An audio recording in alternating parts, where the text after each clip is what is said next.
Working in sales as a beginner can definitely be nerve-wracking. Heck, I know how it was all those moons ago when I made my first cold call. The phone literally slipped out my hands. So what are some sales tips that you can follow to make sure that you absolutely succeed in your brand new sales role? Keep watching to find out more. Where does he get those wonderful toys? There we go. Hopefully you'll stand up by yourself, matey. What's going on, guys? It's Fahed from Sales Unveiled once again, as always, helping slash through, whilst looking like Pablo Escobar, I might add, all the misconceptions around sales, business, and of course, personal development, and giving you the practical advice that you need in your day-to-day careers. I'm gonna be honest, guys, not that I'm not honest normally, working in sales is incredibly daunting. I mean, you have to navigate cold calling, negotiation, heck, you even have to manage those colleagues that are a little bit too competitive. You know who you are. All jokes aside, guys, one of the things that would really help me when I first started working in sales all those moons ago was actually someone doing a video like this and just giving me top tips as to what would actually help as a beginner working in sales. So in the video today, guys, we're gonna go through my top 4 tips to start working in sales as a beginner and what you need to know around that. You're also going to want to stick around to the end of the video where I'll have a bit of a bonus there for yourself that'll highlight my way in which I hit target consistently there as well. It's one of my most important tips, so be sure to stick around to that one. Let the games begin! That was a horrible Bane impression, but let's jump into the rest of the video, guys. Point 1. Understand that it's a numbers game. Possibly one of the most important aspects of working in sales is just to simply understand that it is unfortunately a numbers game. You're going to need a certain number of cold calls in order to book a certain number of meetings, and then you're going to need a certain number of meetings to have enough pipeline in order to send out a certain number of contracts, which will hopefully mean you'll be able to close a certain number of deals. Now, you're always going to have good times and bad times working in sales, but if you keep this at the forefront of your mind and ensure that, you know, it is just a numbers game, you'll be incredibly successful. There's actually a picture out there which a lot of dodgy business gurus that promise you'll be a millionaire overnight actually tend to share. And I don't like sharing a lot of things in common with these guys, but you know, it is a true thing and it does actually work, where there are 2 people, and with the magic of editing, I'll put it on the screen here now, digging for gold. One of them is about an inch away from actually striking gold, but unfortunately they give up just beforehand. Now, this just goes to show that perseverance pays off, and understanding that it's a numbers game throughout the entire sales process, whatever job role you're applying for, will ensure that you're successful as a beginner working in sales. Point 2, be thick-skinned.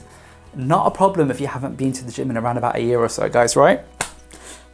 Being thick-skinned is just generally good advice overall, isn't it? But for sales specifically, it really helps because a lot of the people that you're speaking to, I'd go as high as 90% really. They'll be polite, they'll be reasonable, but they're just not going to be interested in the products that you're selling. Now, that being said, every now and then you'll get an absolute donkey who's just rude for the sake of being rude. So you need to be aware you will encounter people that are like this, unfortunately. Now, if you pair up these bad calls with maybe you falling behind the target, having a lot of criticism directed your way, whether it's through colleagues, managers, or even sales prospects that you're reaching out to, then it can be very, very easy to take these things personally. That's why being thick-skinned is so important as a beginner working in sales, and it'll allow you to actually separate out the constructive criticism, which, look, I'm the first one to admit constructive criticism is so important working in sales. So it's important that we separate out what that looks like from other people that are just being rude for the sake of being rude, which, you know, we've all encountered that. 3, I don't know why I did it like that.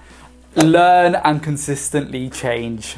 So is this guy the same person as he was 10 years ago when he first started working in sales with slightly more questionable facial hair than he has at the moment?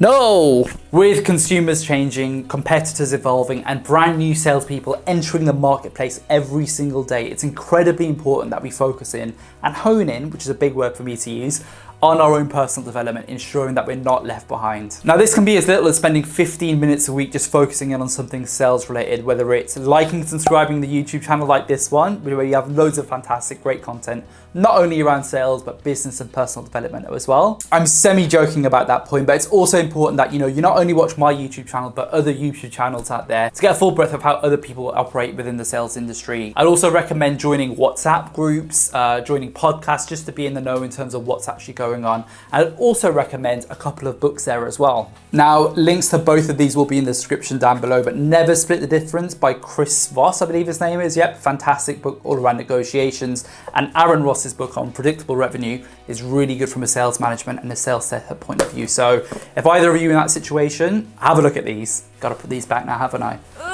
Please don't fall over, please don't fall over. Good enough. Point 4, listen to your prospects. So after a while and a couple of weeks of working in sales, it's very easy to fall into the rhythm of doing things. I mean, if you're a sales rep, it can be very easy to making your, I don't know, 100 calls a day, 200-300 calls a week. Or if you're an account executive, it can be very easy to set up the same sales presentation day after day after day. Now, whilst this rhythm is good for productivity, unfortunately, it means that you might become a little bit complacent, which is definitely what we don't want. With everything we laid out in the last point there, the best way then that I found to overcome this is just to really be conscious and present whenever you're on the phone, whenever you're in a sales meeting with your prospects, to really get a clear idea of what their problems are, the solution that you can offer, and just really listen to them as a person, which just goes a long way for all of us, really, doesn't it? After all, you have 2 ears and 1 mouth for a reason. And yes, I did just say that saying, which is kind of weird. Now, I found a trick to really ensure that you're listening to your prospects and staying present on calls and sales meetings.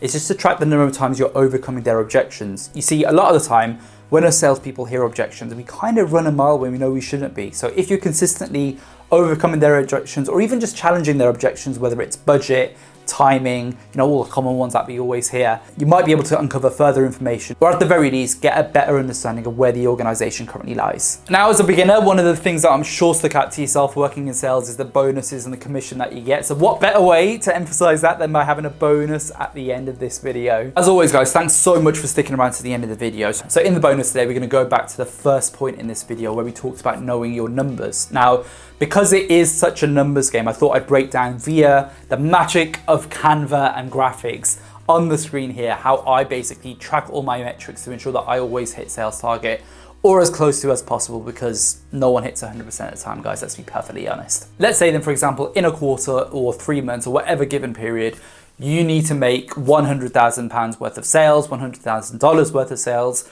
whatever currency you want to use. I don't know, Wakandan vibranium coins. There you go. Use that in there as well, because I'm a 30-year-old who likes talking about superheroes. Yay.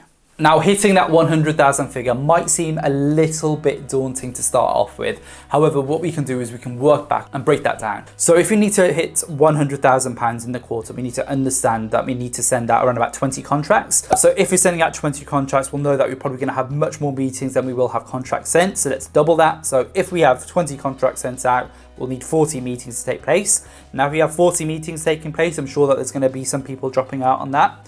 They always do, which means that we're probably going to need to have around about 60 calls booked in the particular quarter. So you'll probably need to book around about 60 calls. Now, in order to book these 60 calls in, a reasonable figure would be around about, let's say, 2,000 activities in the 3 months, which is very reasonable if you do around about 200 activities a week. Now, these activities will consist of things like, you know, cold calls, cold emails, all those kinds of things. Think of it as a funnel, which is exactly why we like to use sales funnels working in sales. Now, these figures I've given you are just a general estimate. It's very important that you analyze the information for the organization that you work at. It might be a case of you only need to do 100 activities a week. You might only need to send out 5 contracts in a particular quarter, month, whatever it is.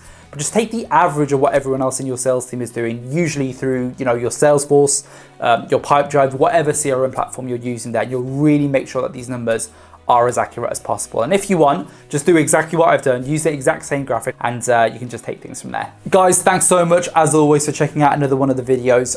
Leave a comment down below if a couple of you are in your first couple of weeks within your new sales role, and let everyone else know the top tip that worked for yourself. As always, if you're interested in more fantastic content around sales, business, personal development, Hawaiian tops, please do absolutely smash the like button, obliterate the subscribe button, check out my pop collection. And until the next one, guys, I'll see you then. Have a good one. Bye.